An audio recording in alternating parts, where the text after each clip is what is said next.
Hey, everybody. Welcome to 13 Now, a special late edition of 13 Now because we had a bunch of crazy things hitting the fan over here at News Channel 13. Thank you so much for joining us. It is I, your pal, Steve Cooge, joined by the one, everyone's favorite, Rachel Teedy, our soon to be expert chief meteorologist one of these days. No, I don't know about that. Paul does a great job.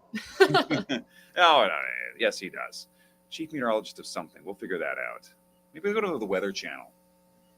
No, I can't go to a competing company. Rachel's not going anywhere. Sorry to give everybody a scare. Nah. All right. We like her too much here. We won't let her leave. We got her claws stuck in her. It's not going to happen. Well, this is 13 Now. For those of you unfamiliar with it, we're just going to break down some of the top stories that we're following here in the capital region today here on News Channel 13. Our top story tonight, pretty serious story. A shooting in the city of Troy and the hunt for a gunman, which is happening right now here in Troy, New York. You see a lot of police evidence markers down there. I'm not sure if all of those are gunshot casings, gun shells, but, bullet shells. It could be. A lot of evidence markers scattered across the streets. Police tell us the shots fired call went out this afternoon. Detectives are looking for at least one person who is still on the loose, and we're told at least one person was shot. They're in a nearby hospital right now recovering. We're trying to get an update on their condition. Neighbors were told from our reporter Tessa Bentulin, she was out there. She was checking out the scene. Neighbors didn't want to come to the door to answer because they were afraid to come out, we're told. The incident happened in the area of 6th Avenue and 103rd Street around 4 o'clock today. So the shooting suspect, he managed to escape, fled before officers arrived, and he is still on the loose at the time of this recording.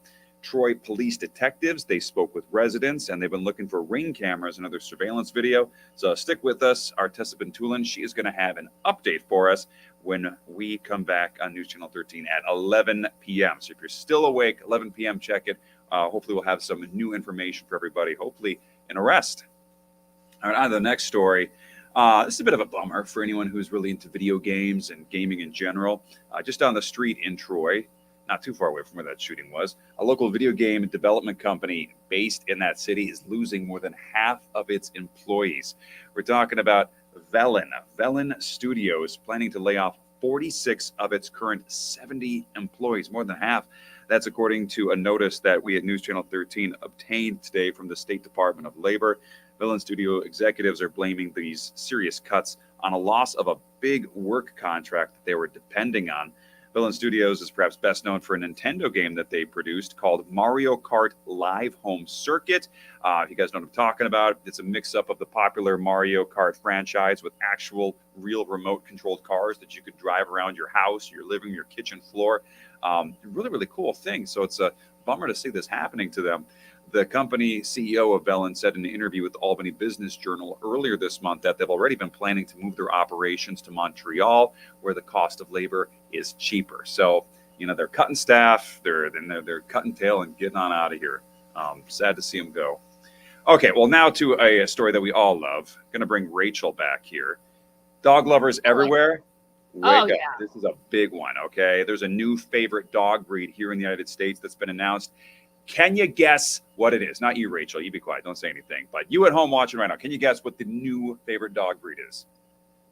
I was going to say, I read this script earlier, so I do know the answer. Oh, I know you know. That's why you can't say it. Just shout at your computer screen or your phone or your tablet, whatever you're watching on. What do you write think a comment. Write a comment below. Is anyone going to comment? If you comment right now, should we just wait 10 seconds for someone to write a comment? Sure. Okay, again, so attention, everybody. We have a new top dog breed according to the American Kennel Club. What could it possibly be? We just lost Rachel. Rachel, what happened? I don't know what happened.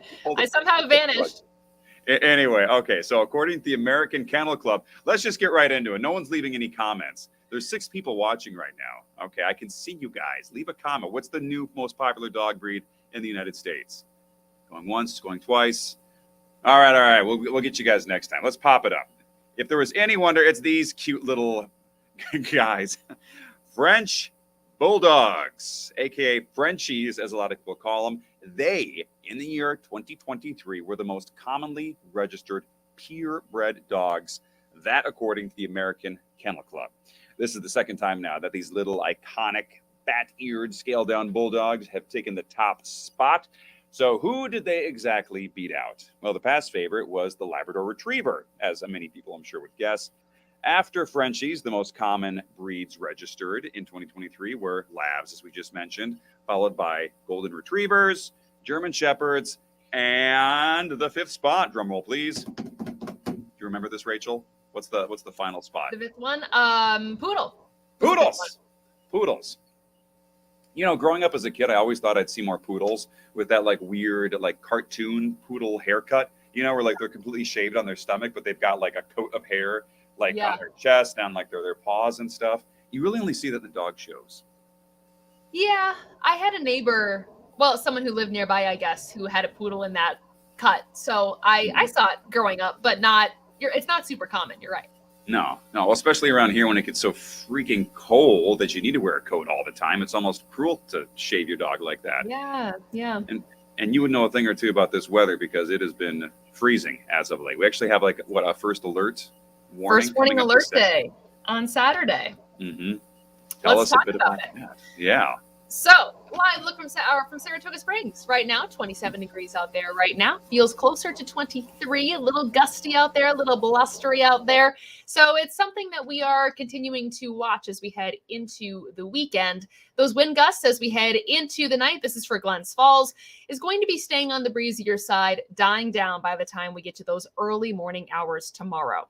Right now, satellite and radar just showing some very thin snowflakes across the area, nothing overly exciting. And temperatures are chilly, 28 degrees at the Albany International Airport, 29 in Greenwich, 25 in Bennington, 24 in Hageman, 27 at the Albany Pine Bush. First warning alert day for Saturday, and this system is really interesting. There's going to be heavy snow to the north. To the south, more of a cold rain / wintry mix, and there's that sharp gradient. We talked about that in the last system. That's going to be the case in this system as well. It all depends on how far north that warm air gets, how quickly those temperatures drop, how quickly the winds shift, and all of it has to happen at the right time because that can change how much snow you get or how much rain you get. Taking a look at this now, the clouds will stay partly cloudy by the early morning hours of Friday. For your commute on Friday morning, no major issues here. Lunchtime, clouds will thicken up a bit, and it's not until Friday night that we start to see the snow work its way into the capital region. This is 8:15 Friday. By midnight, we see the first round, and everybody has the chance to see some snowflakes. By 7 a.m., you start to see that transition. That wintry mix is that pink, and then the rain is following behind it. So by the time we're around lunchtime or so, the northern counties are seeing the snow, the southern counties are seeing the rain, and it will stay that way until lunchtime, where we see this last shot of snow before it's out of here by the end of the day on Saturday. Sunday looking pretty good, a little bit breezy. This is a preliminary snowfall map, and this could change. So if you see this map on Saturday and it looks different, don't be surprised by that. That happens all the time. And the reason that happens is because the science becomes a little bit more firmed up, a little bit more easier to see as we get closer to the date of it happening. So this is to give you a heads up. Right now, this is what things are looking like. And you can see that very sharp gradient as we move from the southern counties up to the northern counties. Of course, the mountains are going to be seeing the most. That's no surprise there. So for tonight, 19 degrees, clear, breezy, and chilly. For tomorrow, 38 degrees, that morning sun, the increasing afternoon clouds with less wind. 7-day planner looks like this. Breezy conditions on Sunday once we get past all the snow and the rain mess. We stay dry Monday and Tuesday, getting up into the lower 50s, staying in the lower 50s for Wednesday with another chance for some rain. Thursday, we get down to the upper 40s with a mix of sun and clouds once again, Steve.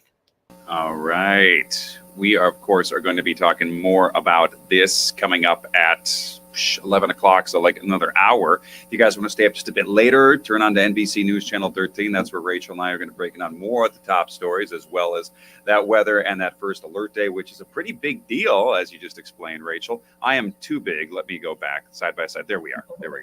I'm still learning this system. I like to think I get real cocky all of a sudden. Like I'm clicking around different buttons, like I'm figuring it out. Great. And then all of a sudden I'm like, nothing looks right. Anyway, thank you guys so much for joining us for 13 Now. I'm Steve. This is, where are you? Rachel. Rachel I'm TV. Rachel.